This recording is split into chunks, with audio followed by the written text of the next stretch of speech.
apology that we have received. Okay, so members, if we could just quickly go to the minutes, and I'll go through page by page. Page 1, page 2, yes. Page 2, I would seek for the clerk to ascertain the correct name for Mr. Bedward, because I'm of the view that she's Tanya and not Tama. Which person is that? Page 2, she's from the Ministry of Transport and Mines. Bedward, okay. All right, thank you for that. Page 3, there are some matters in the minutes which we'll get back to. Page 4, page 5, page 6, page 7, page 8. There's a small issue on page 8. I don't know if the pagination of your copy is the same as mine. Madam Clerk. Mine begins with the chairman asked, yes. Yeah, in line 4, where it says in their job or such other arrangement, it should say or some other arrangement. Yes. Page 9. In page 9, in the paragraph below the caption, the financial statements assessment of the Clarendon Alumina Production Limited. Yes, the word "the" should be removed from that caption. Yes, assessment of Clarendon Alumina Production Limited. Yes, but in that paragraph, that first paragraph, near the end, I think where it says CAP's existing financial obligations and funding its production costs, I think it's its share of production costs in Jamaica. Yeah. And in the figure, US 27 million, the dollar sign is missing. Yeah. Page 10, and this is a general comment from now on. All of these dollar amounts are in US dollars. And I think we should, yeah, I think we should, except where it specifically says, for example, in the paragraph, member Bunting sought clarity in the second line, it said approximately J30, but the rest of them, the rest of them are US dollar amounts, and there are several of them scattered all over. On page 11, at the very top, the opening words, that the company had to be sold, not had to sell, had to be sold. Had to be sold, yes. Again, the same issues about the dollar amounts being in US dollars. In the last paragraph, in the fourth line, I think it says it would not cost the country anything further in net terms, rather in net terms. Yeah. And the same issue about the currency.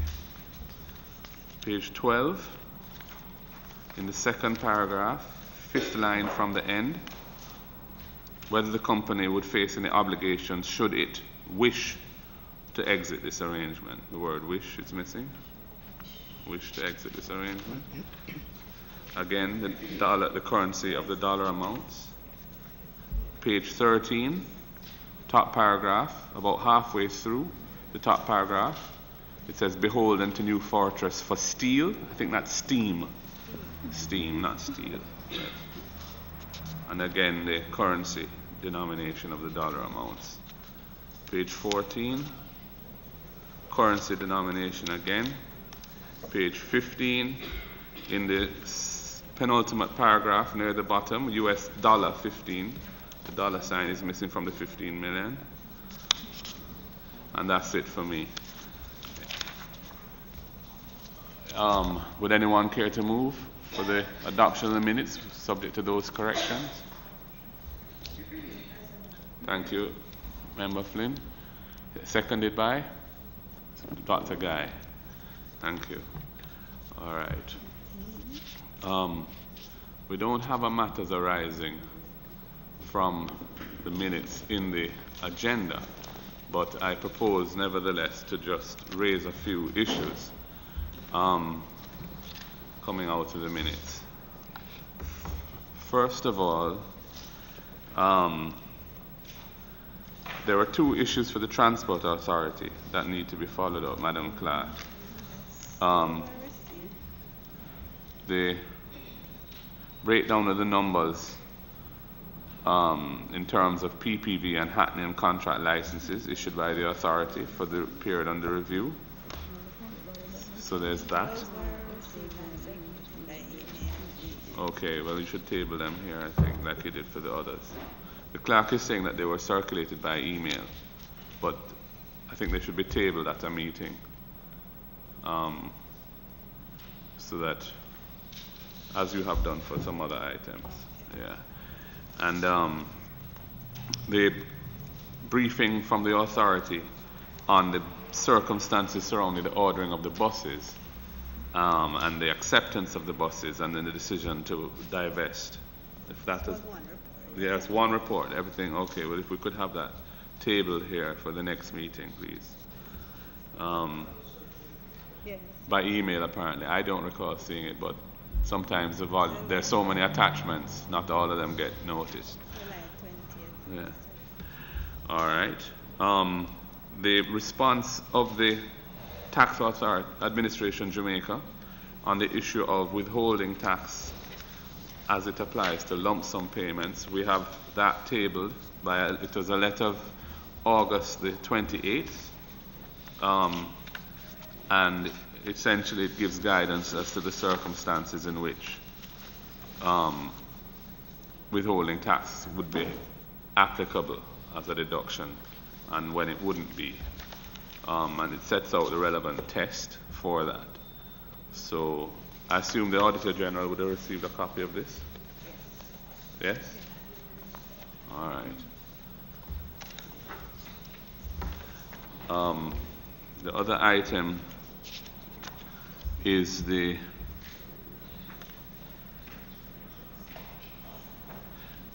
question of, let me see where we are now. I'm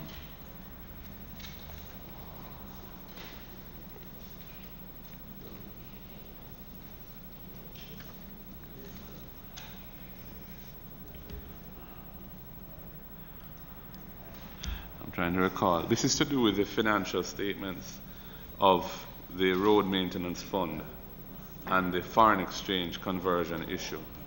And the Auditor General had said that it was material and there would have to have been a resubmission of something through the Speaker. So I'm just following up on that. Has that work been done yet, or it's still a work in progress? This is to do with certain payments that were made, which were booked in a particular, accounted for at a particular exchange rate, but where the actual amounts, if you were to use the rates of exchange on the date of payment, would have yielded quite a different result. So, do you know, could you give us an update on that, please?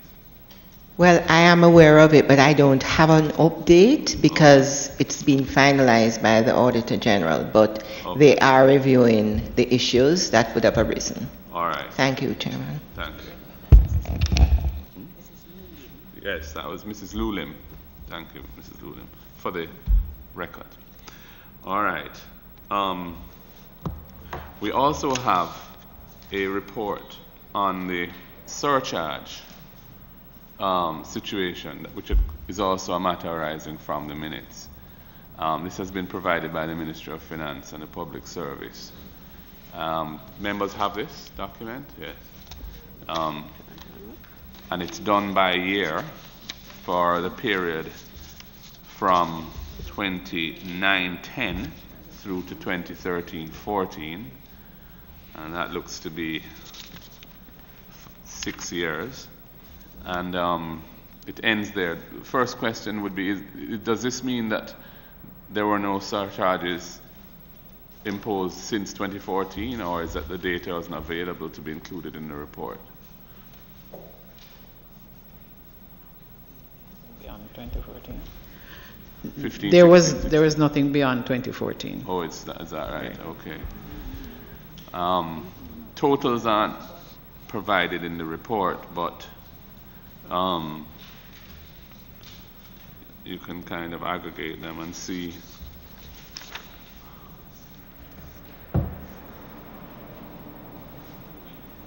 I don't know if members have any comment they wish to make on I this. just had one curious example here. Spoke of a surcharge 5% of total amount of 870,500 after being held up and robbed while transporting cash from bank. So is the employee liable in the case of a robbery? I just wasn't quite sure. That seemed an unusual case. Right, I think that is just a summary. There probably was felt that there was some negligence on the part of the officer as well. That's why that 5% would have been charged. And 5% was deemed their responsibility. That's right. Okay.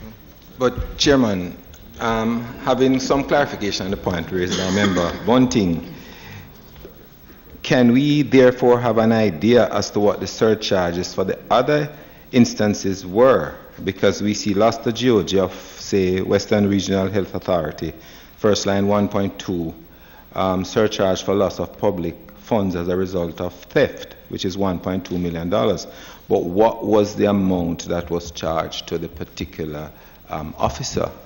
And we could go down the line in respect of that. We can appreciate that 5% of the 870 for the quote-unquote negligence for Post and Telegraph Department would have amounted to, say, $40-something thousand.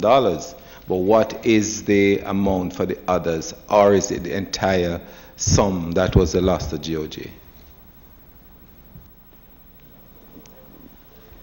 I think we'll have to provide that information at a later date, sir. You're not sure if the column about loss is the same as the surcharge or it's different? The surcharge is likely to be different from the actual loss?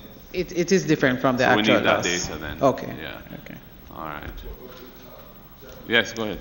But if could advise, is there a formula that is used in establishing the, or just straight discretion? There is a formula. It's usually about 10%, but discretion also comes in. In other words, there's a recommendation made, and the financial secretary then has the power to change the amount based on the circumstances. Well, just for clarification, you'd have a formula and then the provision for discretion to mitigate whatever the formula throws up, or is it straight discretion? No, there's a way of calculating it. There is a formula. And then the discretion. And then discretion. Okay. But the formula itself is discretionary in the sense that it's not imposed by any law. It's just a practice that has evolved in the ministry. Yes, sir. Okay. It's part of our policy, but not in law. And then subject to further refinement based on the discretion of the FS at the time. All right. I have one. Yes. Of course, the Ministry of Labour and National and Social Security one didn't escape me for bank charges. You don't have the detail of that one. I'm curious. We can give you the details. Yes, at a later I'd love date. to know that one. Yes, Right. yes. So what that was about. Okay. Yeah. Well, so this is a work in progress. This report will give us an updated version, and if you could just provide a clarification as to what that surcharge related to bank charges was. Yes. I just would like to get some clarity on KCC surcharge unrecovered balance on motor vehicle loan. If I could get some explanation to that one too, that would be much appreciated. So we'll provide general details in a follow-up report, because I don't have those details on me now. It is likely that probably an officer would have left who would have gotten a motor vehicle loan, and there probably was an outstanding amount that wasn't collected. It would have been something like that. But I'll check the records and provide that in the follow-up report. But through you, Mr. Chairman, that motor vehicle would still be under lien to the corporation, and therefore it has to be registered each year. So it should not be a problem to recover. As I say, I'll investigate and provide the details. Who knows? You know, maybe the vehicle couldn't be found. Those things happen quite frequently. Yeah. All right. So that's that for the. I think we can now go into the main substantive matter of the day. Mr. Chairman, sorry. Also, the surcharges for unauthorized payment for rental of motor vehicles. There are several of those. But under it's KSAC. KSAC again, and we see quite a tidy piece of money for that. So if we could get some clarity on that too, please. All right. In terms of the circumstances of that. Okay. So we will now move to the main item of the day, which is the Auditor General's Department's performance audit report on the Student Loan Bureau. And as is customary, I would invite the Auditor General's Department to lead us off with their overview on the matter. They have provided us with their usual briefing report as well. So go ahead, ma'am. Thank you, Mr. Chairman. Good morning. Good morning, members. Good morning, all. First, let me take the opportunity to outline a few points regarding our audit of the Student Loans Bureau, which was tabled in July of this year.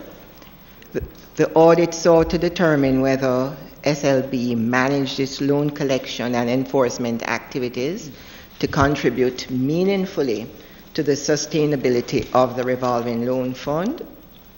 SLB, we found, was effective in delivering on its mandate, as shown by a 96% approval of all applications received, and due to circumstances which would have been related to the borrowers themselves, 77% of applicants accessed tuition loans.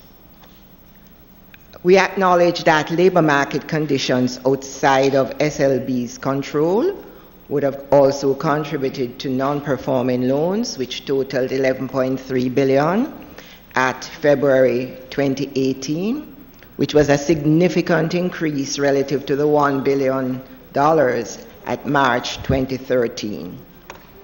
SLB is aware of the external factors that would have impacted this, citing unemployment, underemployment, migration as main contributors to the repayment delinquency, which was as high as 70% for some groups. Consequently, we sought to identify whether or not student loan customized enforcement strategies to mitigate the risks associated with individual group of borrowers. However, we could not readily determine their loan management plan in terms of its adequacy to aid in achieving its objectives, as SLB did not provide for review a disaggregation of its loan portfolio and associated risks, or indicated customized strategies to reduce the rate of delinquency.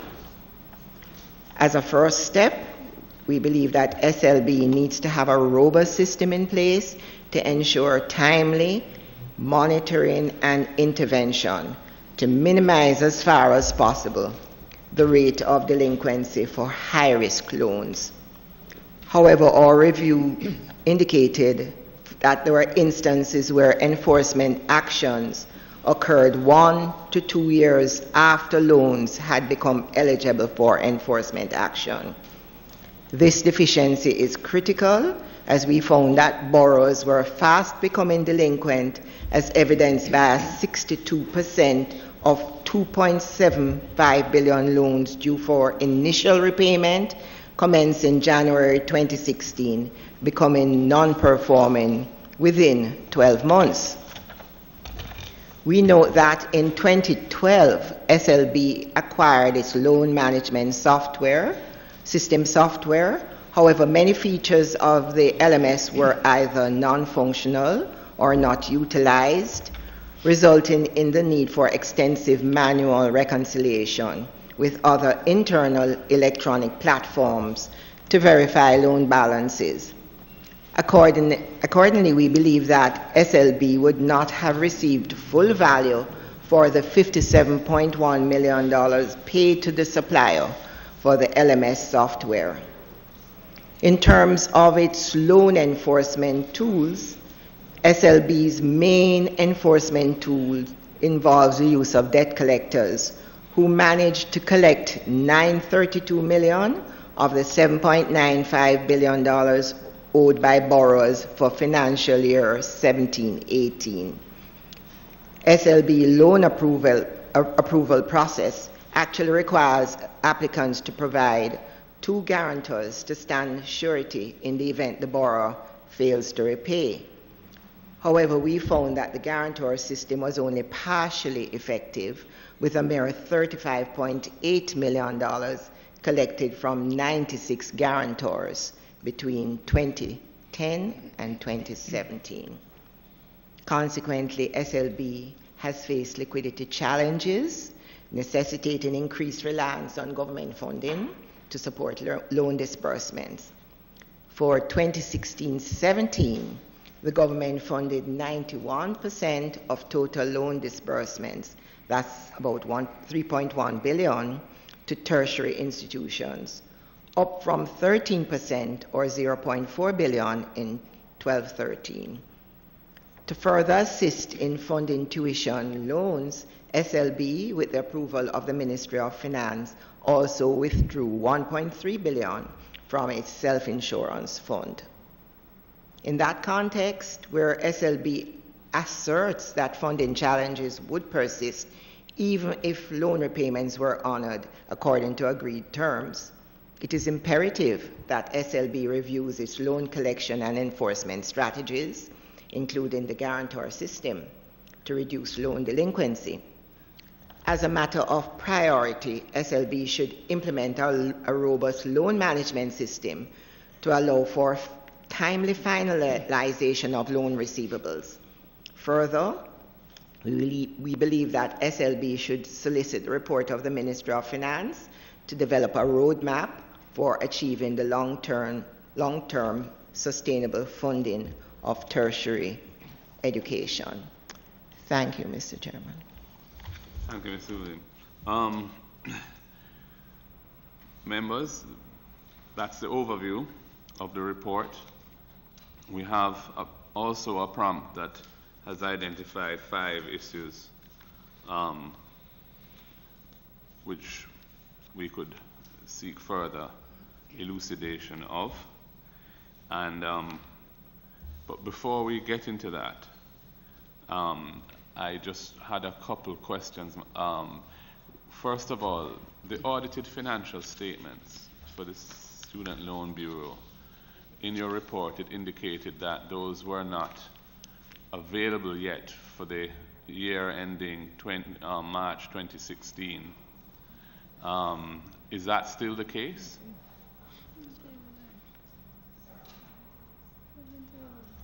I would invite SLB to maybe update because we have not received. All right. If you could perhaps introduce the team there and respond to that issue. Okay, good morning. To my left, we have the Executive Director of the SLB, Mrs. Ruby Brown, Monica Brown, and to my right, Ms. Carleen O'Connor, Deputy Financial Secretary with responsibility for the Public Enterprises Division, and Mrs. Tiva Forbes. I'm going to ask Mrs. Brown to speak to the other persons. We have the Deputy Executive Director, Ms. Charmaine Anderson. If you want to speak closer to the mic, if you would, because they want to record all the information for the minutes. We have the Deputy Executive Director, Ms. Charmaine Anderson. Beside her, Ms. Sashima Wallace, she's the Management Accountant. Ms. Cheryl Serju, she is in charge of the Loan Servicing Department. And Mr. Bell is upstairs. So the question of the audited financial statements for the Bureau for the year ending March 31, 2016, and any subsequent years, where are we with the finalization of your audits and the release of the statements? The March 2016 audited financials were completed and submitted to the ministry and tabled in the House. The 2017 financials, those were also submitted to the ministry. I don't think they have yet been tabled in the House. The 2018 is still in progress. Thank you. So, I don't know if you want to have any kind of opening remarks before we start to discuss the specific issues, but if you would, please feel free to go ahead.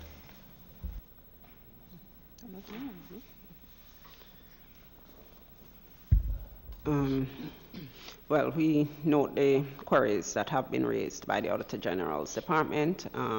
They would also have spoken to some of the responses that they were giving in terms of the issues raised.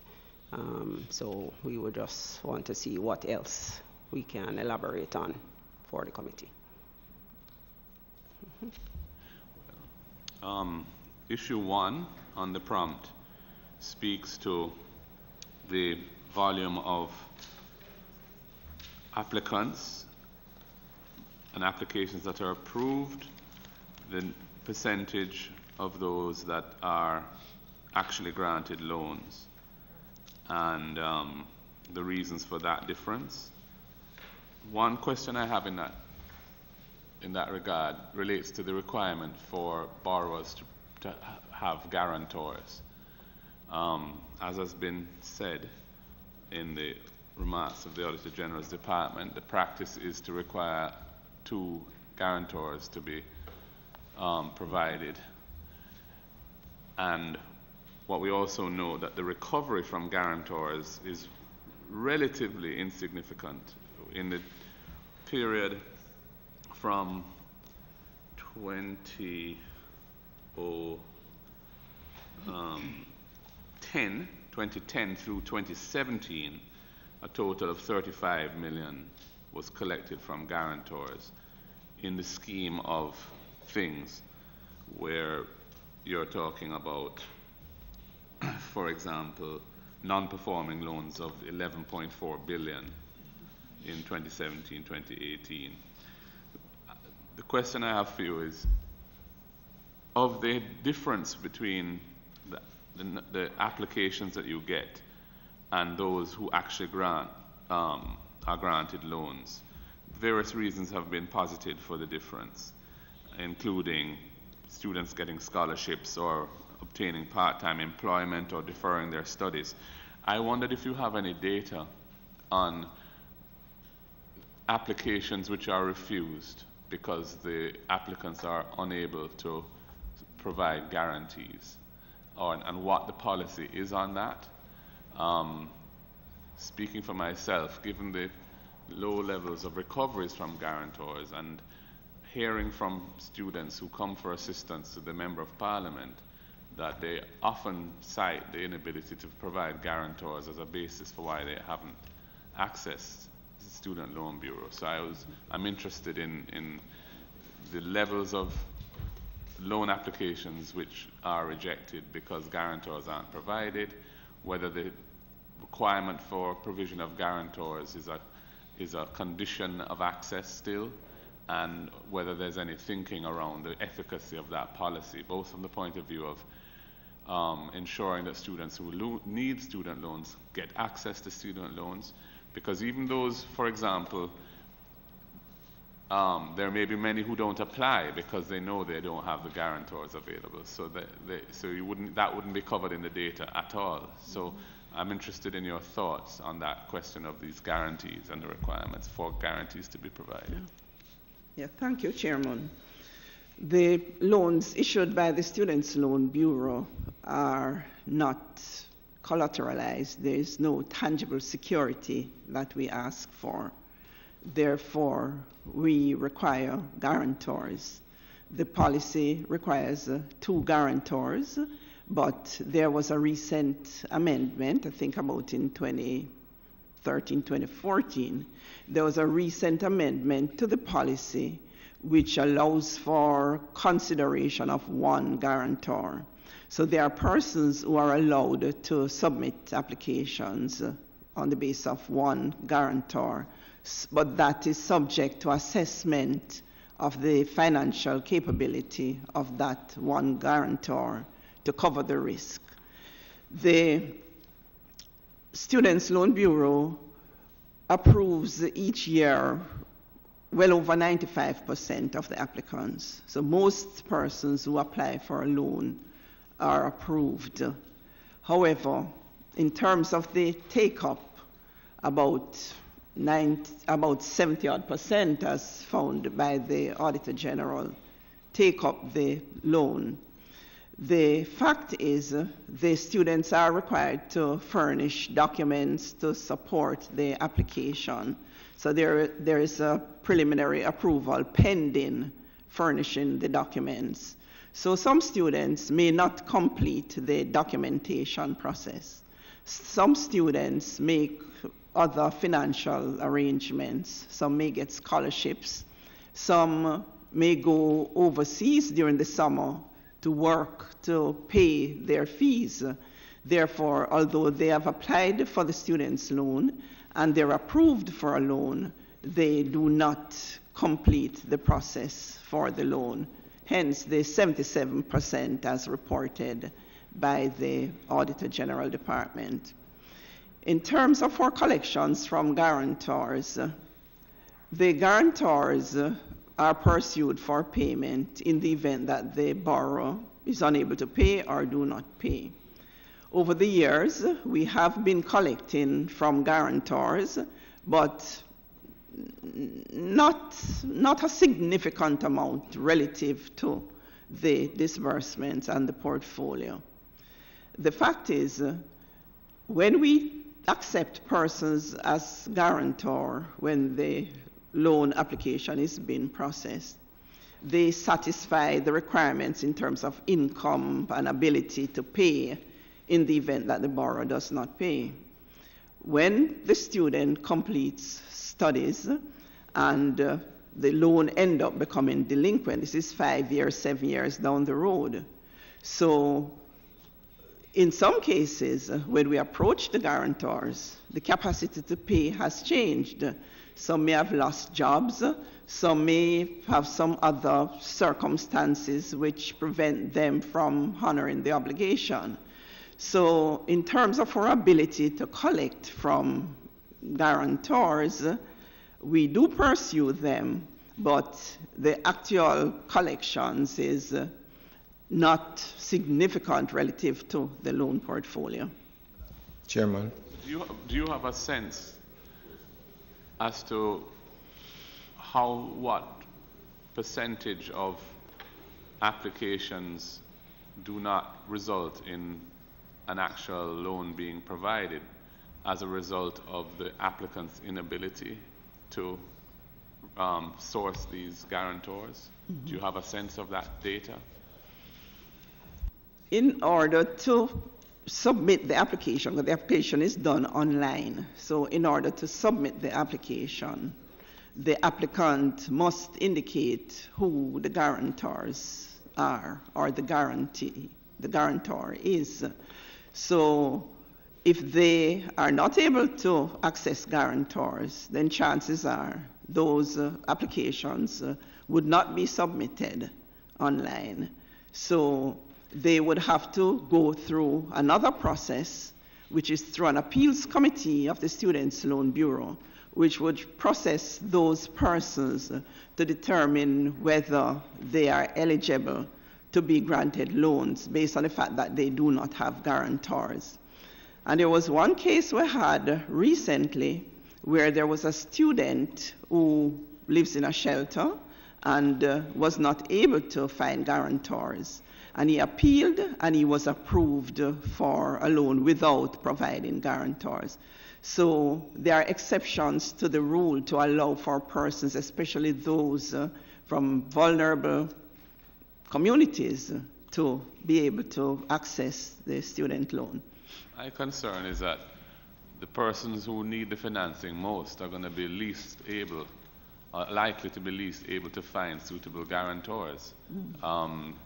Because if they are really on the margins of financial existence, but they have made it through school in adverse circumstances and have been accepted at a tertiary institution, they often will not have persons of means readily available who are prepared to assume that commitment. So although there is that process that you've just described, I don't know how widespread the knowledge of that is, this appeals process. And I'm just wondering to what extent the guarantee requirement is acting as a disincentive for those who really would need to access this financing, but just choose not to pursue it because they know they won't be able to find these guarantors. I can just tell you that I anecdotally have encountered quite a few young people who need help with their tertiary education financing and have said that they can't access the loan bureau, the student loan, because they don't have guarantors.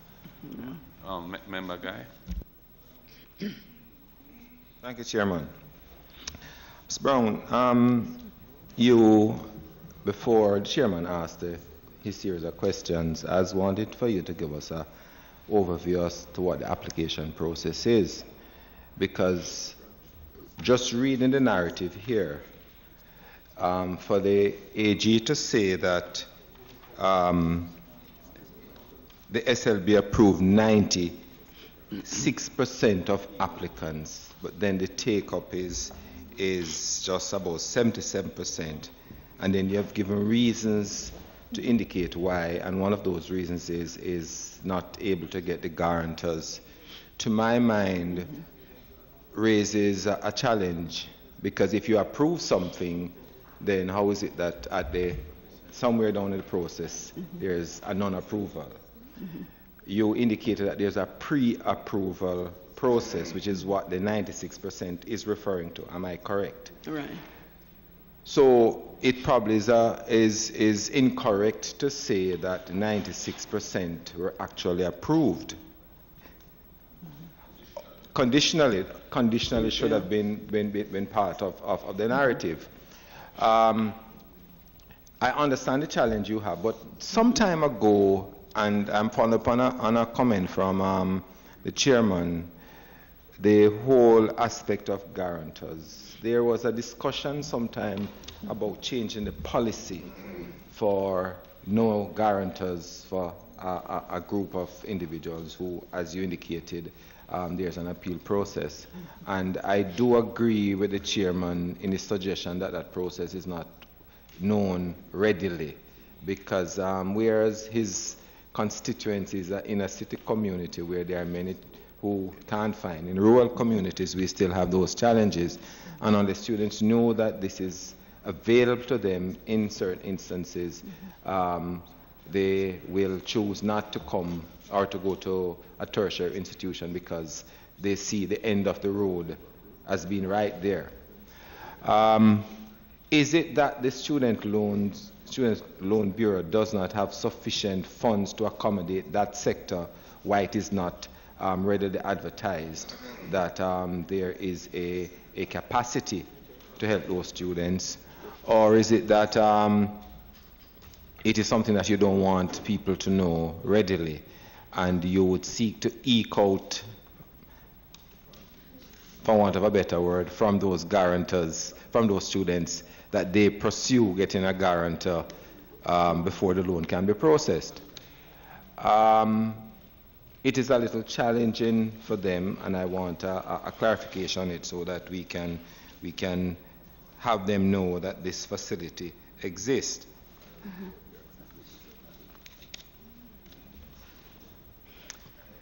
Member, we would not want any student to be denied access to tertiary education because of lack of guarantors. And this is why the policy was adjusted to facilitate those, because we recognize that there is a problem. And the reality is the pool of eligible and willing persons to serve as guarantors have been reducing, because there are persons who borrow and do not repay for various reasons. A number of guarantors have been called on to pay because they have sought to assist persons in getting their student loan so that they can get a tertiary education, and they have reneged on their obligation to pay.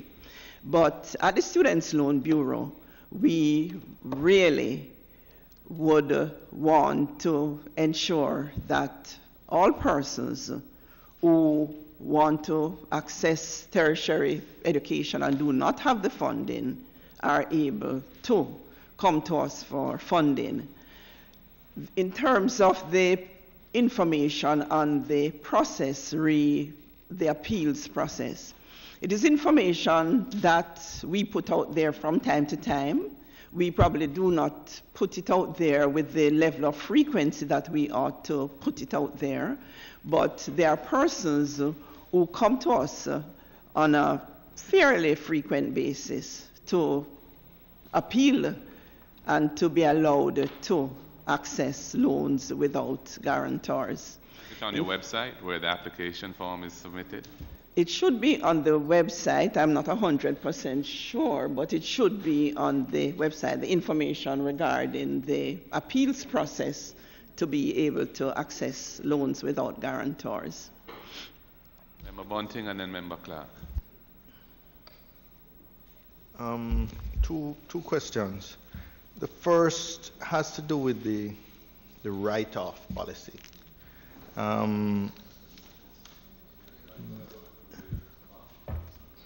Okay. Well, this is a more general. My questions are more general, not specific to the prompts. I had some questions outside the prompts. The write-offs only seem to take place under very extreme conditions. Let me just back up by saying most financial institutions would have a policy for uncollateralized loans, where once it becomes some amount of time past due, 180 days, 90 days, 180 days, some amount of time past due, they would write it off or provide for it. Not that they would cease attempting to collect, but they would make a provision for those loans.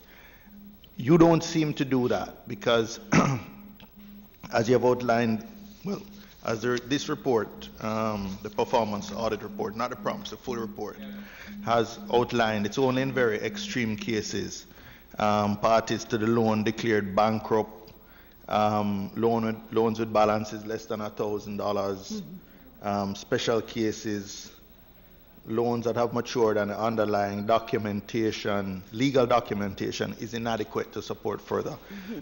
Though $2.5 billion has been written off. $2.5 billion, but over 4 years. Over 4 years, but given the rate of non-performing, that is probably very conservative. Sorry, not very conservative, very, very generous or very limited provisioning. So might it not be a better reflection of reality to use some method of provisioning more consistent with what is used in the financial sector more broadly for uncollateralized or unsecured loans in terms of making your provisioning. That's one. The second observation, Mr. Chairman, and it's a recurring issue across some of the prompts and across some of the sections, is the challenges that you've had with your software systems, your loan management systems, etc., which has, I sympathize with the nightmare that this must have created, because I know in all organizations, these implementation of key operating software or core operating software systems can be very disruptive, and if unsuccessful, creates a long-term nightmare, which seems to be the case as I'm distilling from the Auditor General's performance report. Have you considered becoming, or maybe this might be better for the Financial Secretary, but have we considered the Student Loan Bureau being a wholesaler like the DBJ, and actually making the management of the loans go through financial institutions, whether credit unions, etc., even if the risk is still maintained in the main by the Student Loans Bureau? And there's precedent for this in North America, for example, with small business loans, etc., which are disbursed through commercial institutions, but the risk is underwritten by the government or the small business, I forget what it's called. There's an agency in the US that does this. And similarly, I was wondering whether this might not remove a lot of the operational risk and operational headache that you have, and allow the government now to focus more on the funding, the broad policies, etc., and not have to be, grappling with these operational nightmares, which I think the commercial financial institutions would take on if they weren't taking on the risk. Or let's say the Student Loan Bureau maintained 90% of the commercial risk, or 95%. There might be a sense to give a small risk sharing just to avoid moral hazard. But have you considered this? So there are two questions there. One is your provisioning policy, Yes. and one is to do with the distribution system for making loans and managing the loan portfolio. The whole IT issue is a major issue that we're going to discuss today. I don't think, maybe we could wait till we get to that, but if you could respond on the provisioning and the question as to whether outsourcing the distribution of the loans is something you've considered. Yes. Let me deal with the issue of the outsourcing first, and then I'll go back to the write-off policy. Some time ago, I think in the latter 90s, early 2000s, the Students' Loan Bureau disbursed loans through the commercial banks. So the Bureau was a wholesaler of funds, and the commercial banks and financial institutions distributed to the retail market. That did not work because of some administrative and other challenges based on my readings. So in short order, those loans were returned to the government for management by the Students' Loan Bureau. The fact is, the commercial banks, they wanted tangible security in a lot of instances. So they were not prepared to lend without collateral. So they were not prepared. That was a different scenario. They were not prepared to take on the risk. Ms. Brown, I understand that situation, but I was talking about a different situation where the government, through the Students' Loan Bureau, still takes the risk, or 95% of the risk, let's say. Yes. And therefore, you are just using the administrative capacity of these agencies, taking that off of that type of operation out of your shop. They can most likely do it more efficiently than you, and in fact it will be more convenient, particularly for rural borrowers, if they could go to the Manchester Co-op Credit Union, for example, and access that rather than having to interface with your office in Kingston.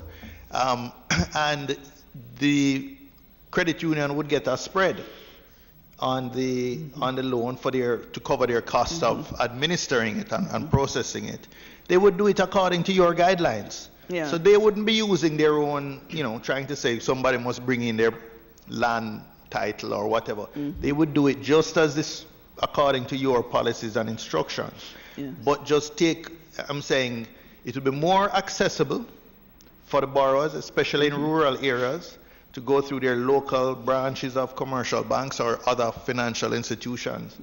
And it would take a lot of this, what seems to be quite a nightmare, of dealing with new enterprise management, loan management systems, software that have been giving you recurring problems over 5-6 years. And this is, the commercial institutions, they do this every day. This would be just adding, a little more traffic through their systems, but which are already handling hundreds of thousands of these type of retail loans. Yeah. It's clear that if you're going to outsource the risk of these largely unsecured loans to students, there will be very little take-up in the commercial market for that. But I think what Member Bunting is proposing is a different model, which is where you retain most of the risk and you only share a small portion of it with the commercial market so as to avoid them acting recklessly in how they operate. But the administrative side of handling the loans, collecting on the loans, etc., would be outsourced. The two benefits being relieving you of that, and you have big capacity problems, which is we've seen in this report, and also having the principle of subsidiarity would apply, where there would be far more access points across Jamaica for students to go to. So that was the idea. Yes, and the model that is being proposed by Member Bunting suggests that the government takes on the risks of those loans. You're the lender now, so you bear that risk currently. Yeah. So he's saying that wouldn't change. It's just the distribution system would change. Yeah. So it's an idea. Yeah, I don't. But the provisioning policy. Yeah, maybe the FS. FS, you want to comment? So the ministry would need to do an assessment of what that would mean. It's just on the face of it, sounds like we are adding an additional layer of costs. We are already raising issues with whether or not we're properly financing the need for tertiary education, so it's something that would have to be assessed. Also, in terms of utilizing the commercial banks, which is, for instance, something that DBJ does, what we have run into is cases where the banks want to push their products, and therefore there is limited push on the subsidized government products. So that is also something that we would need to look at, but it's something we can examine. Okay. Perhaps you could just comment on the provisioning and write-off policy, and then we go to Mr. Clark. The SLB classifies loans as delinquent when they get to 90 days past due. And that is something, we have to look at, because this is similar to the banking model. So we have to review whether the banking model is perfectly suitable to the students' loan model, where students leave school and they are not getting jobs until, sometimes after. The data shows that on average, 15 months after completion and about 9 months after the loan gets into repayment stage in January, about 9 months after the average student starts to repay their loans. But at 90 days, we are saying that the loans are delinquent and they are not being paid because of certain circumstances. There is no income that is flowing to them yet because they are not yet employed. So we have to review how we move forward with that. In terms of the write-off policy, the loan becomes eligible for write-off when it gets to 4 years of no payment, 4 years non-payment. And write-off does not mean that we do not continue to pursue collections. We do continue to pursue collections on those loans. But when it gets to the stage where it is eligible for write-off, there is 100% provision. So over the life of the loan, over the 4-year period, we would be provisioning incrementally, similar to how the banks do it. And it gets to 100% provision at the end of 4 years. So it does not impact at one shot your P&L, your bottom line. So there is, in fact, a write-off policy. In terms of those persons whose loans are written off, we continue to collect on them. The reality is they do not pay within the window that we allow them. Most pay outside of the agreed time frame. So if there's a 10-year repayment window, some of them may pay in 12 years, in 13 years, in 15 years. But the reality is most of them end up paying. So although we classify them as delinquent from 90 days and we write off at 4 years, the majority of them end up paying their loans, maybe not within the agreed time frame, but they do pay in most instances. I want to point out, Mr. Chairman, that this, what Ms. Brown has said, differs from what is in section 2.4, page 20, where that 4-year write-off with intermediate allocations that you just described, that's not covered in 2.4. Where it outlines the 4 bullet points, the basis on which loans should be written off. Well, this is an extract of the policy. You know, if you look in the audited financials, I think it captures it in a more fulsome way. So do you write it off on a straight line basis over years 1 to 4? In other words, 25% per year. Is that how you do it, or? Well, it's not really straight line. At 1 to 30 days past due, there's a 4% provision. At 31 to 90 days, there's a 12% provision. To 365 days, there's a 15% provision. 1 to 2 years, 40%. 2 to 3 years, 65%. 3 to 4 years, 85%. And by year 4, 100%. Quite so that is how it's spread over the life. And those percentages are of the remaining balance? Of the principal or amount. the original principal? Of the principal amount remaining. That is the risk remaining exposure. At that point. So yes. Each time you make Reduce a write-off, you're now taking a bigger percentage of a smaller amount. Mm-hmm. Just for clarity. Indeed. Yes. Mr. Member Clark, you would want it to. Thank you very much, Mr. Chairman. Whilst we are very concerned about the high level of delinquency, what are the dangers or the benefits of bonding the borough to the country? Have we ever thought about that, to engage that idea?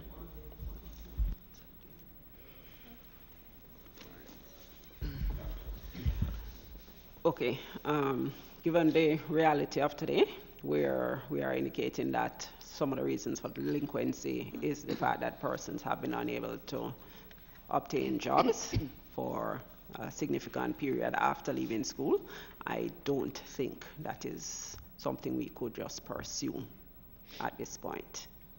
It's something that could be looked at when the economy is growing, when there are jobs for everybody leaving schools. Well, Mr. Chairman, Before you go, I disagree with that statement that there's job for everybody after leaving school. Was that what you said? Yeah. Not hearing. Did you just say there's job for everyone after leaving school? I didn't say there were jobs What for were you no saying? one. What was the statement? Member Warmington. No, Sorry, if you just go through the chair. I didn't hear, so that's sorry, Mr. Chairman. Yeah. Yes. And That's why I sought clarification. Maybe just hold that thought then, and we can seek clarification. But Member Clark was actually No, she was responding. saying something. I didn't want her to, you know, it was on the same basis, just responded to something I asked. So I wanted clarity before she moved on. She's not moving on. We're on the issue, but member Yes. Clark was seeking a follow-up question on the whole question that he had raised, which was the efficacy of possibly bonding borrowers. Yeah, and that the FS had indicated he didn't think it was practical in the current economic environment. But you wanted to say something additional on that? Go ahead. Chairman, I too am not convinced or agreeing with the response that I got just now. Because if the borrower is bond to the country, it doesn't matter at what point the person start working. The minute that that person start working, it then means that a compulsory payment is made directly from salaries back to government. So it wouldn't matter. I mean, if the person is unable to find a job for the next 10 years, then the country knows very well that you can't collect from the person, because maybe you did not get a chance to get a guarantor.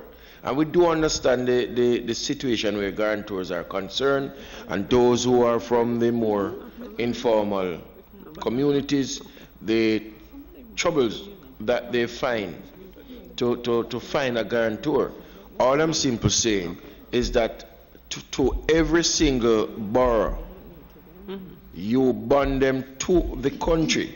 So if that person pays off, then you remove the bond. You're aware that each borrower is effectively bonded, meaning that they're liable to pay back the debt, and if they don't pay it, the Student Loan Bureau has a mechanism or a series of mechanisms to try and collect. What you are saying about having persons automatically subject to salary deduction whenever they start earning an income, that now would be... all I'm asking, Mr. Chairman, is a direct bond. The minute that they start to earn, most 90% of all salaries goes directly into to a banking account, right? And therefore, all I'm saying is a direct removal of the monies per month, or however it is to be paid back, first and foremost, before that person can get monies to spend otherwise. Some system that would require employers to be aware, or enable them to be aware that there was an obligation owing to the Student Loan Bureau, and implementing salary deduction automatically on that account. Well, I don't know if their IT capacities extend that far. In an ideal world, it would be a good system, though. Sorry, just to clarify, you had asked about bonding to the country. That is what I responded to. We are certainly pursuing automatic repayments once persons start earning. That we are doing. All right. Member Flynn? Through you, Chair, you had mentioned the 90 days repay, and you mentioned that you're looking, I like timelines. How soon do you think that will be implemented, where you look at that and change the time frame as far as the 90-day payback? Because as we all know, from time to time, persons may take a little bit longer to find a job. And if it is that their interest is being added, I'm sure interest is being added after that 90 days, right? Because it's now delinquent. It's a policy as to when they stop accruing in their accounts. Not the person, the interest accrues as a legal obligation. Right. But from an accounting perspective, the current position is that they're treated as a non-performing loan. It's delinquent after 90 days. And Ms. Brown's comment was that there was a lack of realism in that policy, because it's well known that these individuals take a little time after they find a job, assuming they find one, before they practice of starting to pay bills up. So maybe the policy around how they account for the loans and when they treat a loan as non-performing should be adjusted. Because it would affect some of the data reporting on the quality of their loan portfolio and so on. Exactly. So how soon do you think you will change that policy? It's a matter that is being looked at now. The work is being done with a view to going to the board for sign-off. And the plan is for this to be done before the end of the current fiscal year. moving to issue 2 on the prompt, and this is to do, it relates to what we've been discussing and the level of delinquency that you have encountered. In the report, it makes the point that non-performing loans as at February 2018 had moved up to 58% of the portfolio, juxtaposed to 33% back in March 2013, 5 years earlier. That's a very dramatic increase in the non-performing loan portfolio from 33% to 58%. There's also the data that 62% of the loans that went into repayment, and that's a concept they use where when loans are borrowed, there's no repayment obligation until a certain period of time after they complete the course. I think it's a January following their graduation from the degree. And then that's treated as going into repayment, meaning they're now supposed to start servicing the loan. And the data here was that in January 2016, of the loans that went into repayment at that period, 62% became delinquent within 12 months thereafter. So first of all, I wanted to know whether two things. What has accounted for this rather dramatic increase in the percentage of the overall portfolio that is non-performing? Mm-hmm. And secondly, this is this a continuing trend? I mean, it is true, well, the data we have in relation to the non-performing loans is as at February 2018 from the report, where it was 58%. So that indicates that that problem has not yet been addressed. But I wanted your sense as to why we've seen this substantial increase in the percentage of the portfolio that's delinquent. The 62% that is classified as delinquent during the first 12 months, it has increased, but it is not unusual. And because of what I just described earlier, where students will graduate and the loans enter repayment the following January, and they do not get jobs until, some months after. However, by March, these loans are classified as delinquent. That is 90 days after the loan enters repayment, because a number of them may not be generating incomes to pay at that time. So it happens every year, but over time, they pay back. We have seen an increase in the amount of delinquent loans, and in particular the dollar value of the delinquent loans since around 2016. We introduced the reducing balance method of interest calculation in 2016, and that has resulted in compounding effect of interest that remains unpaid. So where loans are being paid, there's absolutely no problem. They benefit from the lower interest costs on the reducing balance.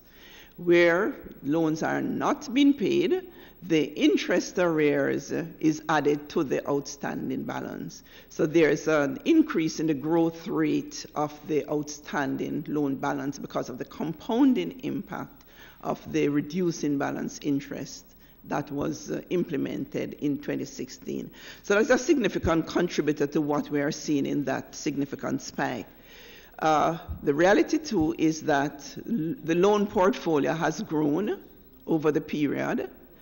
The tuition fees charged by the schools, the tertiary institutions, have also increased, resulting in increased disbursement by the SLB and a bigger loan portfolio. So the dollar value that we are seeing is higher, it has increased, but the contributory factors are the reducing balance interest and the compounding impact, the increase in tuition fees, the increase in disbursement, the increase in in the loan portfolio. So those are all contributory factors to what we are seeing in terms of the movement in the numbers. When we look at the actual number of accounts that became delinquent over the same period, we saw it moving from 8,500 to about 11,100, which is about 2,600 loans added in the delinquent group over the period, an average of about 500 or so per year. So when you look at the actual number of loans that have been placed in the delinquent category, it is not as significant as the movement that we have seen in the dollar value because of the reasons that I outlined earlier. I mean, the dollar value, I agree, it moved from 1 billion in 2012-13 to 11.4 billion in 2017-18, which is a dramatic increase, obviously, of 11 times, whereas the number of accounts moved from 8,489 to 11,189, which is still a substantial increase, but not nearly by a factor of 11.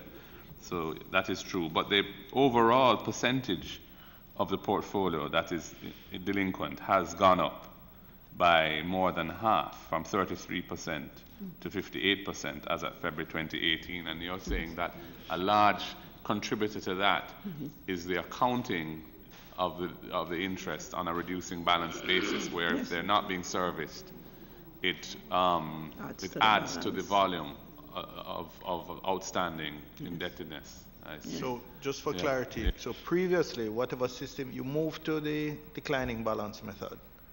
The previous method was add-on. It was add-on, so you... And you didn't accrue any further interest after the add-on. So no, it was fixed. So what this reflects, this is the law of unintended consequences, because the declining balance method, as I recall, was actually to assist the borrowers, because they would be paying less interest over the life of the loan. Indeed.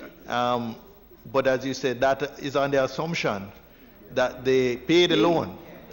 But then the flip side of that is that it penalizes the delinquent borrowers, because they end up with a bigger balance at the end of the period. What is the compounding policy on a delinquent loan? In other words, how the interest which is accruing on an unpaid payment, how often is it compounded? Do you compound it compounds monthly, Monthly. So if it remains unpaid at the end of the month, then it is added to the outstanding balance. So the balance keeps growing where payment is not being made. Yeah. All right. The third issue is to do with transferring of loans to the legal department. The policy apparently is that where a delinquent loan is not remedied, or it doesn't come back into good standing at the end of 1 year, it is referred to the legal department for collection. But that policy has not been scrupulously adhered to. And there's some data here on that. And it says that the failure to transfer limited the effectiveness of the Bureau's enforcement action to increase the recoveries of outstanding amounts. And in the 2017-18 financial year, the Bureau's debt collectors, who are managed by the legal department, recovered nearly $1 billion, $932 million from borrowers owing $7.95 billion for over 365 days, indicating some success in recovery, but not a process that starts until it's referred to the legal department. So perhaps you could just comment on why the one-year policy isn't always followed. Yes, sir. Much of what the Auditor General found is related to the inability of the system to reflect those loans that have moved from the loan servicing department to the legal department. So work is being done on the system to allow for that. And we had discussions with the developers just recently, and they are treating that adjustment as one of the priorities. The fact is, when the loans get to 365 days, they are transferred, for the main part, to the legal department for escalated action. But although these loans are transferred to the legal department, it's not reflected on the system. The system does not have the capability to reflect those loans now. So this is one of the features, one of the adjustments that the developers are working on. The other issue is that there are persons who come to us and make arrangements. There's a Every Dollar Counts campaign that we have had going, and there are borrowers who may come to us and their loan is in arrears. They are required to pay $7,000 per month, and they are not able to pay the full $7,000 per month. They may be able to pay $4,000 or $5,000. So they enter into an arrangement with us in the loan servicing department to continue to service the loan at the low amount until income increases and they are able to pay a bigger amount.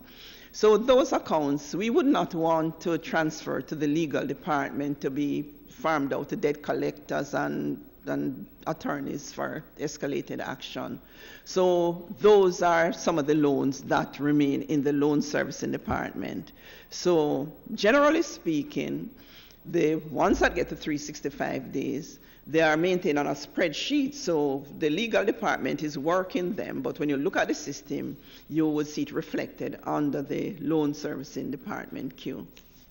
Perhaps your policy needs to be adjusted so that when you're audited, you're not reflected as being in breach, where you've managed to do some restructuring so that there is some servicing going on, you've reached an accommodation, or the borrower has successfully agreed with you, and yet, the 365-day rule would indicate that you ought to have done something which hasn't been done, but for good reasons. So maybe the policy should accommodate those kind of arrangements so that they don't, your failure to send it to the legal department for collection doesn't amount to a breach of your own policy. That's yes, and once we get the system fixed, we would be able to properly reflect those on the legal department's queue. So it is more the system fix that needs to take place urgently. Yes. Yes. How, Mrs. Brown or Ms. Brown, the system fix, because this what we're speaking about now is something that I'm sure that I've identified over a period of time, the shortfall or the shortcomings of it, and in the report speaks about the shortcomings of the software itself. How long now have we been waiting on the developer of the software to fix this? And are they capable of fixing it? If I could just add to that, I mean, you spent $50-odd million to get a system developed for you by eGov, I think it was, which is your main loan management system. The report indicates that you actually have 4 different systems that you're currently using. That main one, which is problematic, and 3 others. The response to the report from the Ministry of Finance indicates that there has been a decision approved by the Public Investment Management Committee in 2017 to acquire a new information technology system, and a project manager was engaged in July. Could you just explain, because clearly the system you have has been hugely problematic for you in terms of managing the business, and could you just indicate what is this new system supposed to do? Is it going to replace the other 4 that you have been using? And if you could say, who is this project manager that has been engaged? And it says implementation is expected to be completed in 2020, 2021. Yes. It's a 18 to 24 month project. Yeah. And I don't know where you've reached with that project. Just as a project manager has been engaged, but I mean, have you identified the system that you're going to be buying, and so on? Could you give us an update on that? Yeah, let me just backtrack a little. The current system that is being used by the Students' Loan Bureau, the development of that system started in 2006. And I went to SLB in 2010, and that work was going on. In 2012, the implementation of that system commenced. And since then, we have really been working with the developers to address the issues so that we can have a proper system to support the operations. And that work is still going on now to get the system to a place where it can adequately support operations. So having recognized that it is not highly probable that this system will get us to where we want in terms of the support, a decision was taken to acquire a new system, an enterprise management information system, to support the expanded operations of the Bureau. We acquired the services of a project manager, and he has started his work since July, I think the 9th of July. And so far, the requirements gathering has been completed. Presentations have been made to the board. Just last week at the board meeting, a presentation was made as to the progress that has been made by the project manager. The documentation has been prepared to go to PIMSEC. In fact, I think the documentation has since been sent to PIMSEC. Initially, PIMSEC gave us interim approval pending receipt of technical documentation. So the project manager, having come on board in July, have completed the system architecture documentation, the business case, and the other technical documents. So we have submitted those to the committee, PIMSEC, for their further review and discussion. Ultimately, we are waiting sign-off by them so we can start the procurement process. The RFP, I think, is scheduled for later this month. Later this month. You didn't say who the project manager is that you're using? Thompson. What? John Thompson. John Thompson is the project manager that we engaged. I see. Sure. Yes, go ahead. I'm having an issue on why that extended period of time of 6 years to realize that a system that you're paid for is not working. I mean, 6 years is a long time.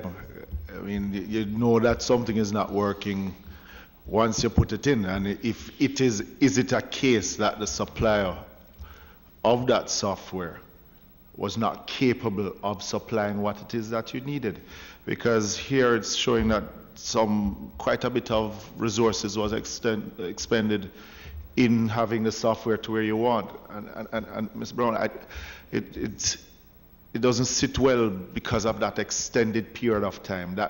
Yes, I'm happy that we have now taken the steps that you are, but it shouldn't have taken so long for us to realize that what we obtained isn't working. So as my original question, is it that the supplier was incapable of supplying what it is that SLB needed? I would agree with you that it has taken 6 years for the board to realize that we need a new system. That decision was taken from at least 2 years ago. At least 2-3 years ago, that decision was taken, that the LMS in the current form cannot sustain the operations of the Bureau. And work has been going on, and the work has straddled, at least 2 boards. So when LMS was implemented in 2012, it was a hope that this would be adequate for the needs of the Bureau. It turned out that it wasn't. And the board then recognized early in the day that it wasn't, and gave approval for us to start looking at getting a new system. And much work was done. A committee was established then, and much work was done by that committee in terms of the initial information gathering and the planning and so on. In fact, we had gone to procurement, and the procurement, we had to abort that procurement process and start again. And that accounted for probably about 2 years of the process. So it's not that the board didn't recognize the need to switch from early. It did recognize the need, but did you make the any process claim? has taken some time. Did you pursue any claim against the vendor of that $50-odd million system that has never worked properly? Yeah, I was a little distracted, sir. Can you please repeat? I was asking if the Bureau had ever made a claim for compensation against the vendor of that $50-odd million system that the Bureau bought, but which never worked adequately, was not fit for purpose. Not a claim, so to speak, but what they have done is allowed for a discount. There was a final bill that was sent to us, and there was a discount in terms of the settlement amount. So that was done. And it's within the public sector, right? It's a public sector vendor. Yes, it is. It is. It is. And why, Chairman, I mean, paying so much attention to it? Because in the report here, it says a need for extensive manual reconciliation and other internal. And then you're seeing the shortcomings to do with the legal department. So how much information has slipped through the cracks that we're not really accounting for because of the shortfall or the shortcomings of your system? It would be a concern that I would have. And you superimposed on this the shift from add-on accrual to reducing balance. Exactly. On a creaking software system. How did you cope with that? Yeah. How was that done? What did that do in terms of your ability to even generate statements of each account balance on an accurate basis? Yeah. And that is where it got worse, because we had seen some improvement along the way with the work that was being done by the developers. But with the implementation of RBM in 2016, that placed additional pressure on the system, and the system just was not able to deliver in the way that we expected it to deliver in support of the operations. So that certainly exacerbated the challenges with the system. I think some of this goes to Member Bunting's original point about outsourcing the operational side of it, and you dealing with the funding and maybe the delinquency management, perhaps, I don't know. The other point.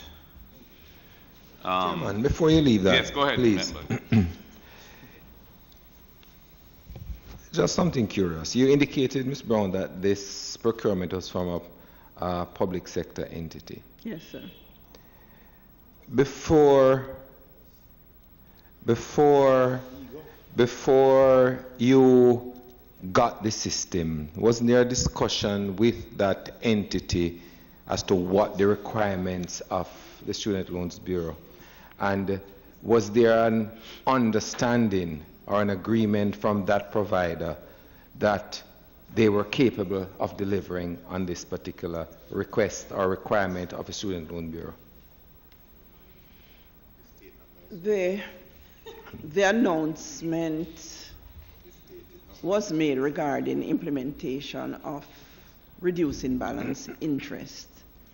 And at the time, before that, I was saying at the initial period, yes, when the discussions arose that you wanted this loan management system, and you approach this public sector entity, and I don't think it's a secret as to what it is.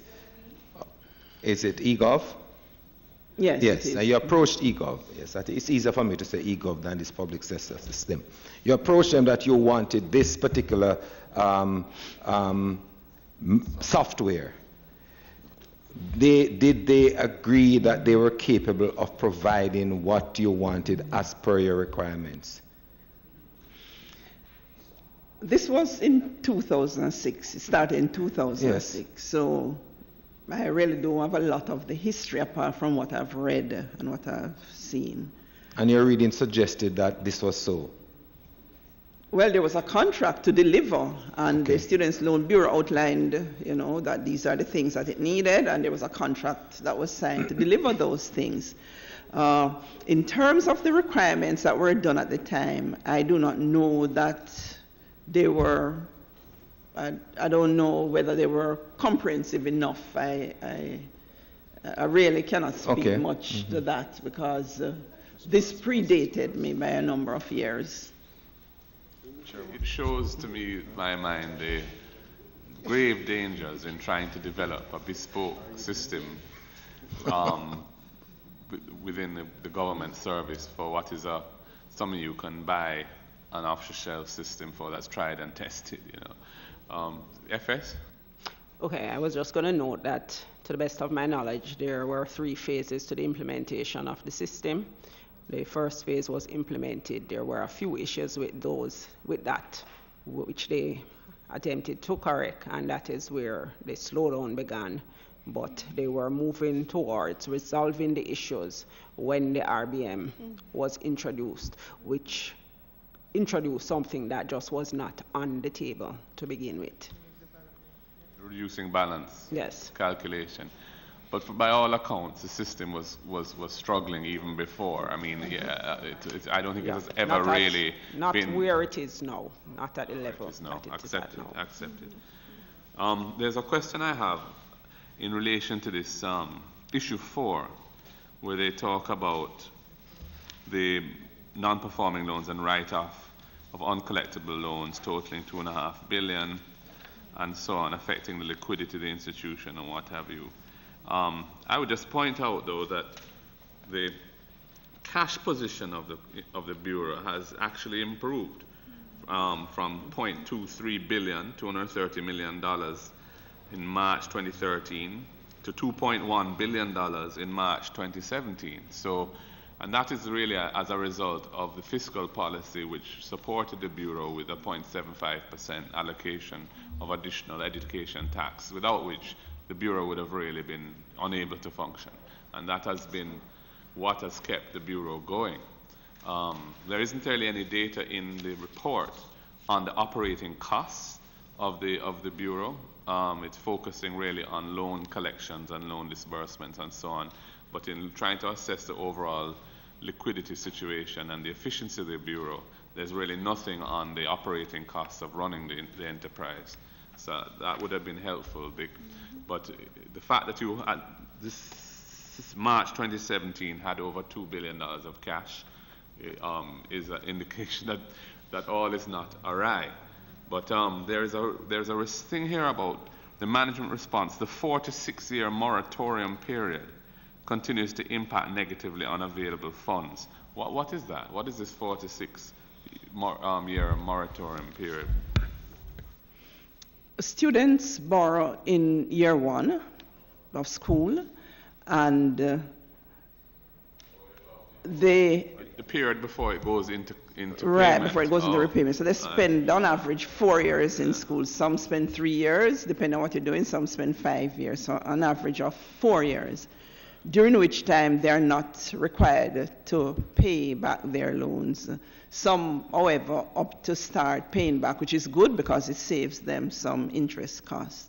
So the moratorium period is basically the average in-school years during which no payment is made. So there are cash flow gaps which have to be filled, and the education tax certainly has helped a lot in that regard. Certainly has, because if you look at it, the subsequent government of $3.1 billion, which is 91% of total loan disbursements in 16-17, up from 13%, $0.4 billion in 12-13. So essentially, the loans are being substantially funded out of tax revenues that are being provided to the SLB to finance them. If the operating costs were zero, you would only have to go another 9%, and all of these loans could be grants, and they're entirely borne by the taxpayer, and we'd have a free education system.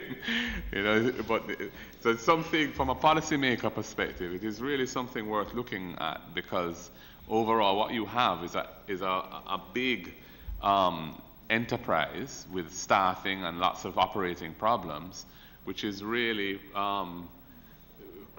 creating loan obligations, but funded, 91% of which are funded by essentially grants from the taxpayer. So it's a very different financing model than existed 6 years ago. And the question of how the country wants to move forward arises, because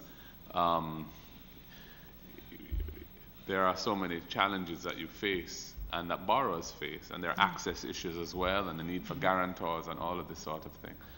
So that's a very interesting number, that 91% of the disbursements are now paid for directly out of tax contributions. But the to the question bureau. is, if there were grants and not loans, would the demand not soar? So 96% of applications are approved. So no, you have I mean persons who may now have family members or apply for scholarships, other sources of financing. If these were grants, they wouldn't bother run down those. They would just. So you'd have to mean test. You'd have to continue to mean test. We'd have to do some to kind of means testing. But I'm just saying the funding is not substantially from loan sources anymore. Since we don't have the audited accounts in front of us, could you just remind us what's the operating cost of the administrative costs of the SLB? I don't see it in this report, and since we don't have a recent audit. In terms of the expenses,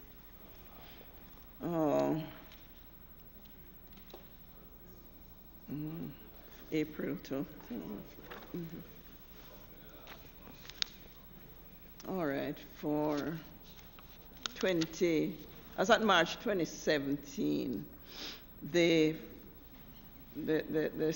staff costs, staff and other costs, administrative costs, $484 million.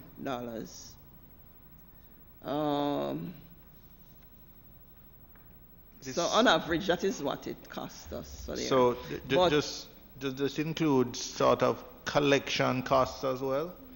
Yes. Commissions to debt collectors. And so on. Yes, all the costs are covered in that figure. In terms of the collections, in terms of the collection costs, much of that is commission based, which is paid by the borrowers. The debts that are farmed out to debt collectors, for example, it's a commission. And so you don't reflect it as an administrative cost? Because it's added to the debt balance. Added to the borrower pays a commission. The borrower pays a commission. Yes. Okay. So it's not really a cost for us. Right. And this includes overheads, office rental, all right, everything. And I should add, Chairman, that you made a point about the special education tax, which was introduced in 2013, I think it was, which has significantly improved the funding available to the students' loan for honoring its loan commitments and disbursing loans. So at the end of the day, the liquidity position is much improved. In addition to that, we have been able to significantly increase collections from approximately 900 million in 2011-12 to 3.2 billion 2018 March, which is a significant increase. So collections have been performing relatively well because of the measures that have been employed to collect from persons who owe the Students' Loan Bureau. So that has contributed in a significant way to the strong liquidity position that we are now seeing at the Students' Loan Bureau.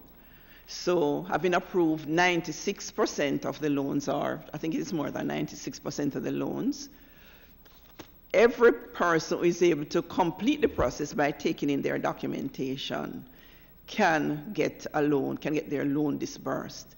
The loan disbursement is roughly 4 billion. I think we did about 3.8 or so this year.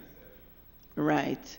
3.8 billion. We got about 2.8 billion from the ed tax, and we collected 3.2 billion. So the SLB is not short of funds at this time to make the disbursements of students' loan.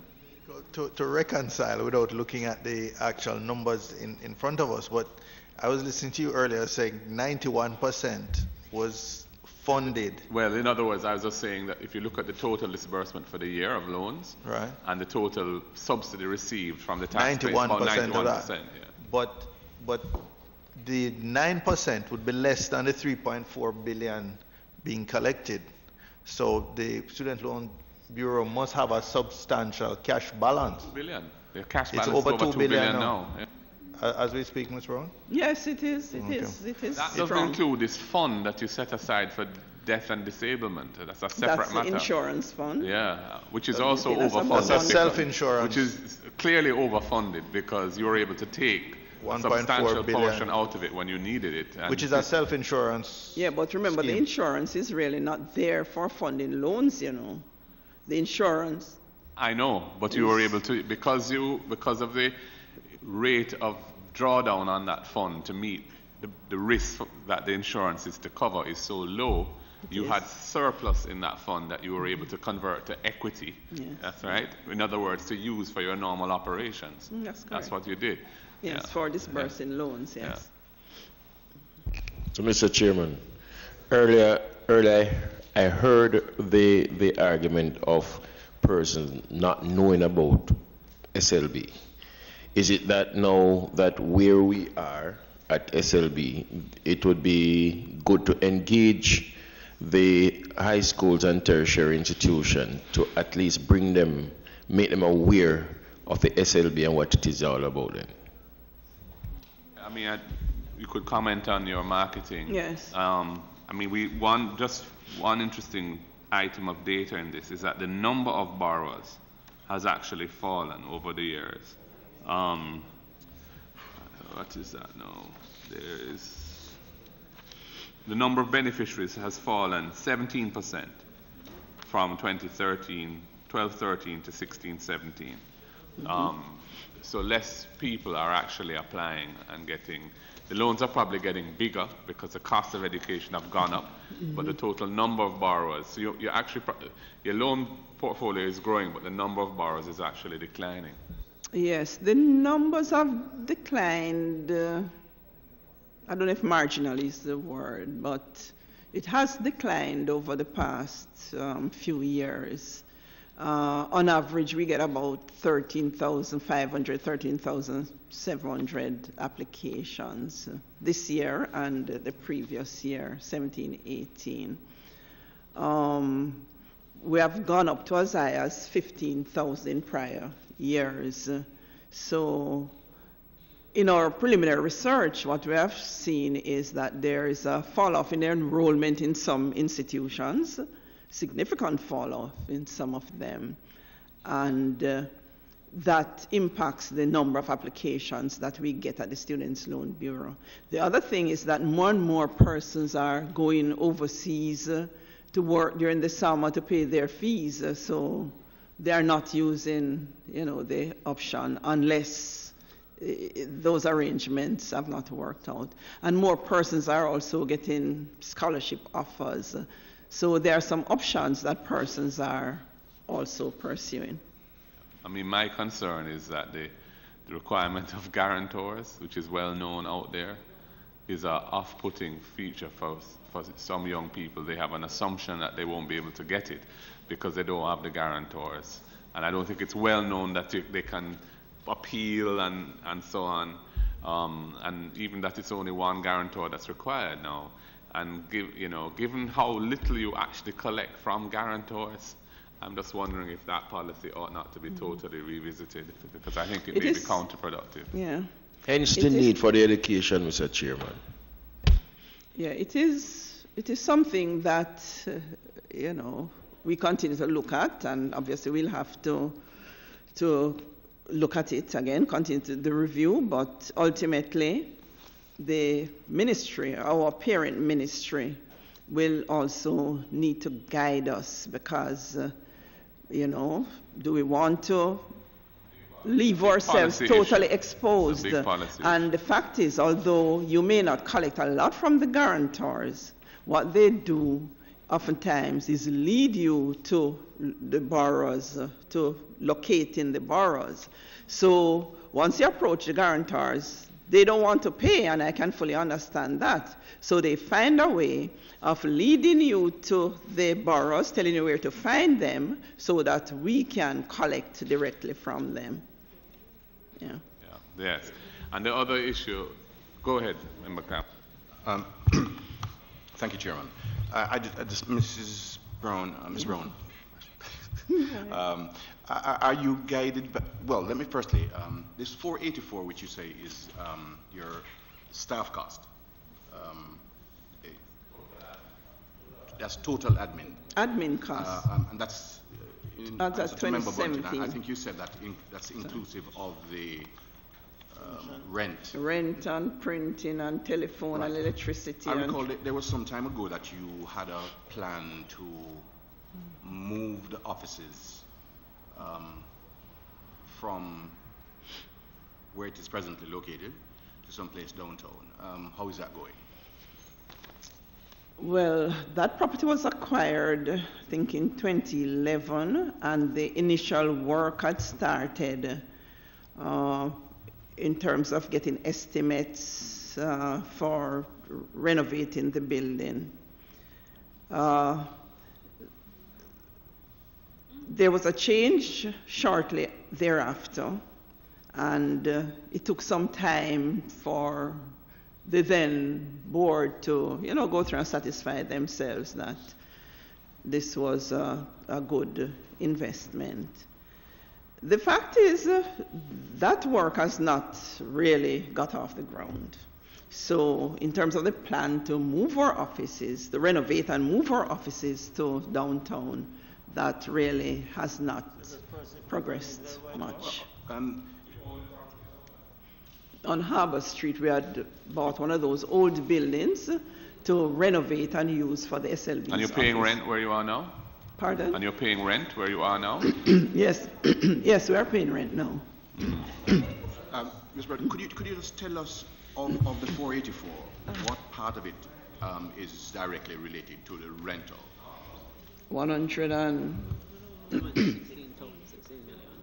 16. 16.4. 16.4 million. That's for rent, yes. That's rent annual rent? Maintenance. Annual rent? Yeah. Well, but that is not inclusive of maintenance? Rent and maintenance. No, sorry, I'm sorry. Repairs and maintenance. Rent. Yes, that's rent. And you have an additional 12% or somewhere there for maintenance? 23 billion is indicated for repairs and maintenance. Repairs and maintenance is 23 million. 23 million, yes. Yes. All right. I'll work out the percentages shortly. But thank you, Chairman. May I just ask an additional question?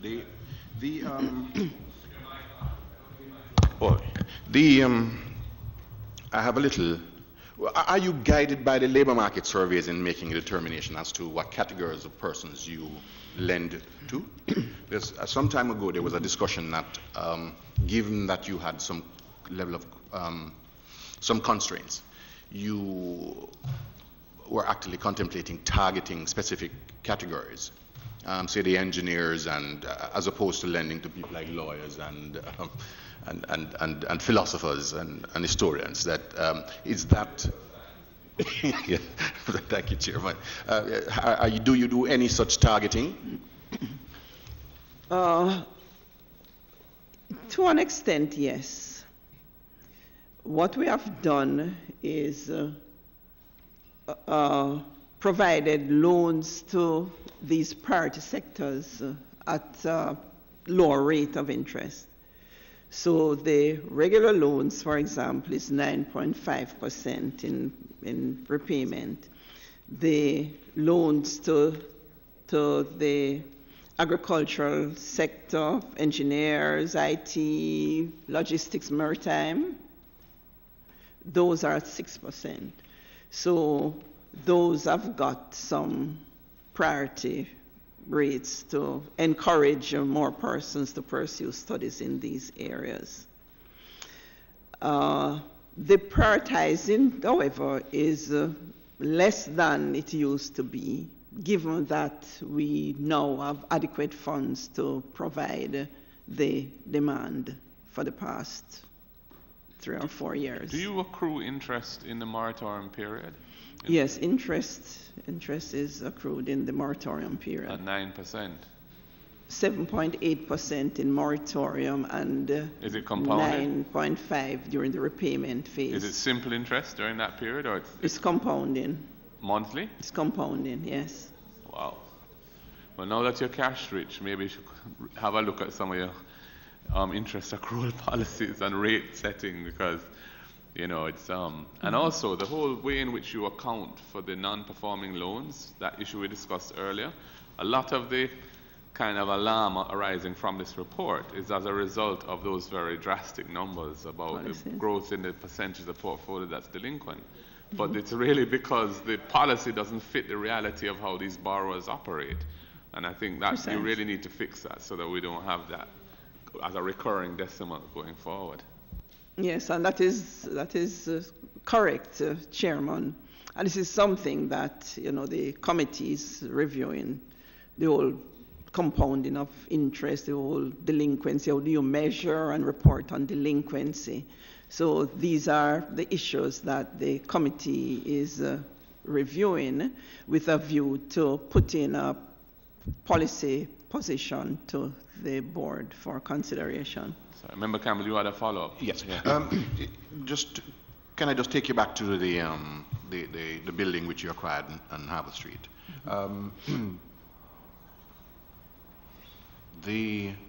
What is the current position? What is it that you, your board, has said should happen to this property? Are they proposing to go ahead with it, or are you making a decision in relation to what should happen to it? A committee of the board was established to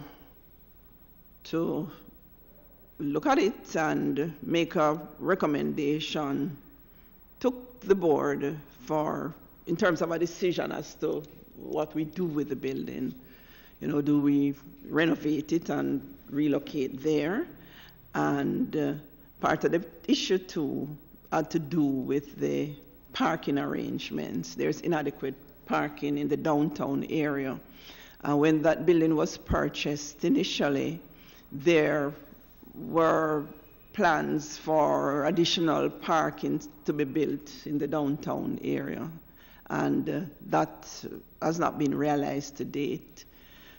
We had looked around, options for parking, but we were not able to identify additional parking. So that was part of the consideration in the decision regarding that building. But long and short of it is that the committee of the board has been established to look at the building and to make a recommendation to the board as to what they want to do with it. How much is it costing you to maintain such a property? Well, in fact, we have rented a small part of it as a restaurant. So there's income that we get from that property each month. In terms of the maintenance, it is much less than what we collect as rental.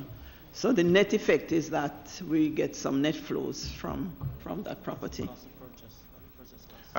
Do you have the purchase cost available? If I recall correctly, I think we had paid 50 58 million, and the latest valuation we got, I think, was 70 odd million. Thank you. But it does seem incongruous to have this asset sit on it while you're paying all this rent and maintenance.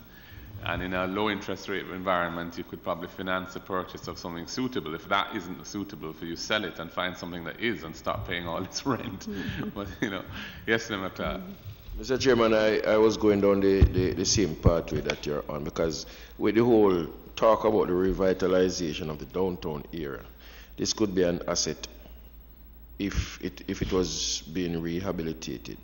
But Mr. Chairman, at $15 million for rent now, plus maintenance, which brings it around to where? Some $18 million. You have a property that now, or more, or more. 23, sorry. $23 million when you do the addition, Mr. Chairman. To renovate that area, Mr. Chairman, $100 million over a 7-year period for a loan institution, I don't see it as too hard a match for SLB to do, Mr. Chairman. And I hear the argument about parking. Let's look at it. You might not have parking on a horizontal, but you can go vertical. You can go up in the air. So whatever space you have there now for parking, Mr. Chairman, you still can do a construction of a high-rise 4-story, and you get as much parking as possible. We're just not thinking, Mr. Chairman, and it is very sad that we can have a $78 million property just lying. Well, Mr. Member Clark, the Bureau has a board, and it's their responsibility to deal with these issues. So, maybe you could just convey to the chairman that the committee is concerned about the current situation. We'd like to see something done that seems like a sensible approach to dealing with the situation that you're in. Mm-hmm. Yeah. Certainly will. Any other questions for Ms. Brown or her team?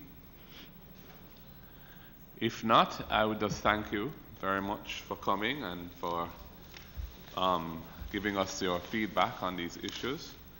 We very much hope that your enterprise system the procurement will be successful and expeditious, because it's quite clear that that is critical to the future of the Bureau. The question of how we finance tertiary education as a whole, that policy issue, is very much a topical matter. It's raised in the report as something which is so unresolved, and I don't know if you have any views on that. Right now, you're largely funded out of the taxpayers' money and your loan collections, but there is still, if we were not receiving that government subsidy, you'd be in problems. Do you have any thoughts as to where the future lies in relation to the financing of tertiary education in Jamaica? Yes, without the injection through the special education tax, we'd certainly have a challenge in terms of meeting the full demand. So, bearing in mind that the Students' Loan Bureau is just one arm of the whole tertiary financing issue, and there are other arms of government that also play a role in financing tertiary. We continue to have dialogue with our parent ministry as to where we are going in terms of the financing of the tertiary education and the subset Students' Loan Bureau. Private sector has been doing, their bit, but we need to look at whether the private sector can do more in terms of their contribution to the overall funding of tertiary education. I know that discussions were being held at one stage. I'm not sure where we are with those, to try to get the private sector on board to make a bigger contribution in funding tertiary education. I don't know if the ministry personnel have any comments on where we are going with that. FS, you're free to make a comment if you wish. I don't think the FS is too enthused. I mean, we are planning to pursue all of the avenues we have outlined in terms of ensuring that we collect on the delinquent accounts, and certainly that should assist in making funds available to continue the loan process. I think there is some legislative action that may be necessary to ensure the collection, to ensure that we can track people, that the persons who in fact migrate, that we can still collect from them. This happens in other countries, so there are things that we are looking at in terms of ensuring the sustainability of the SLB. Yes, Mr. Miss Brown.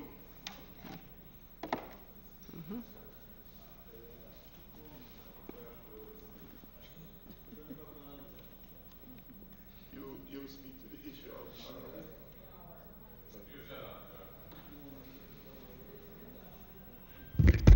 right. You speak to the issue of support by the private sector. Just want to find out what kind of support you get from the private sector, whether it is in equity or just contribution.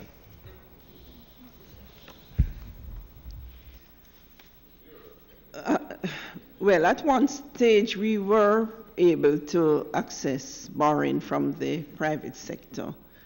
I think that loan or those loans were paid off from in 2014, 13, sometime. The release of the cash reserve requirements. Right. So that was repaid.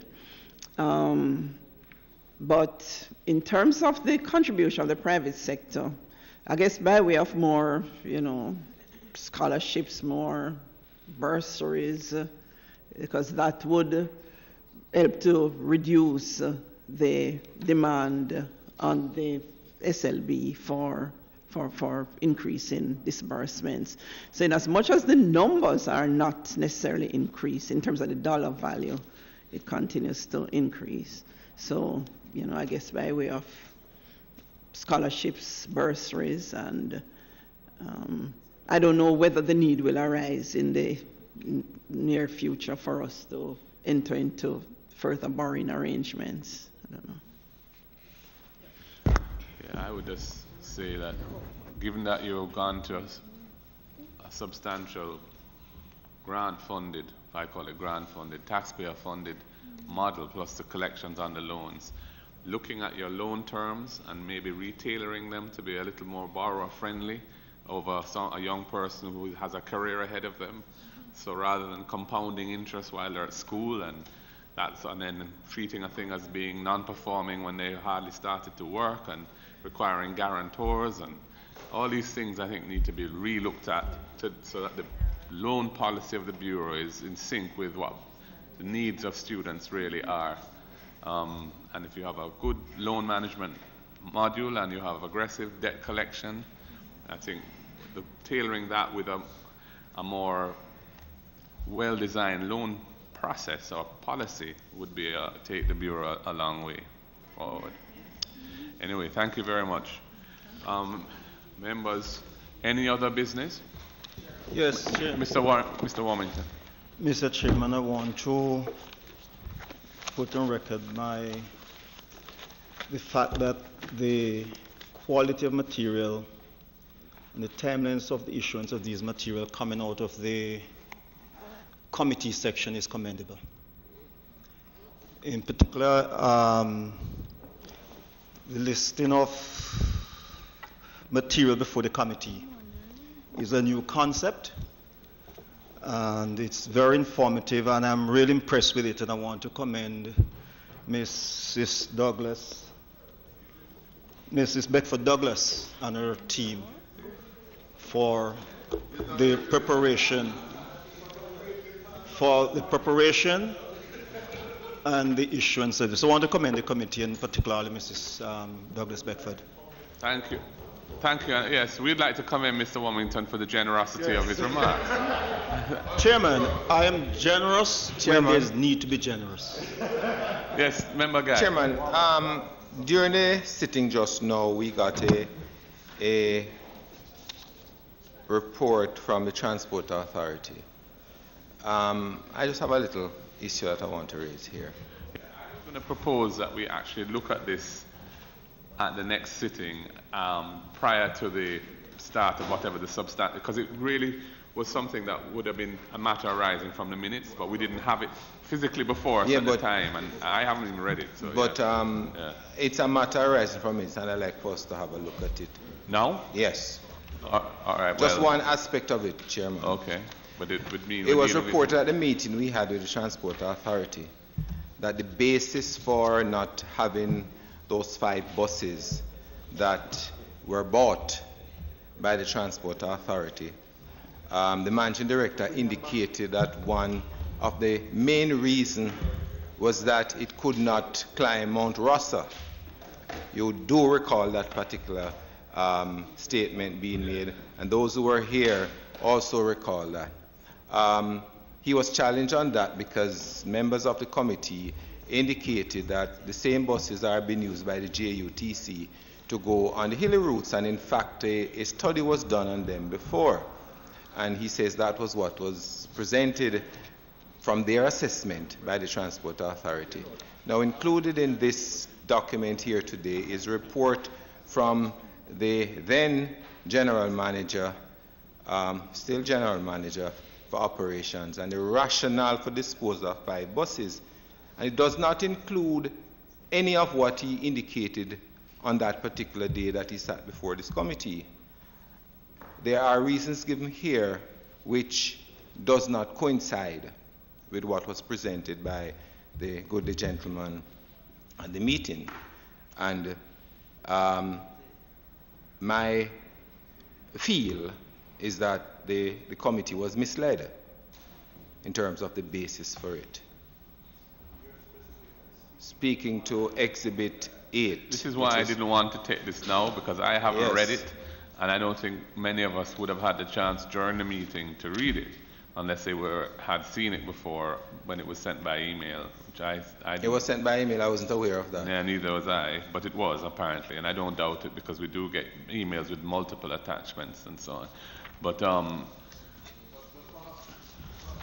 a way to deal with it, given that it is on the face of it in direct contravention of what we were told, maybe we could just ask for the next meeting when we're going to deal with it, that the managing director returns along with his technical people. Yes, I think we should have that opportunity, so we could ask them please to come back for our next meeting to address issues arising out of this response. Thank you. Date of next meeting, I think we should leave that to be fixed because we don't have any immediate material to deal with, or do we? Based on the AG discussions with her. 1 second.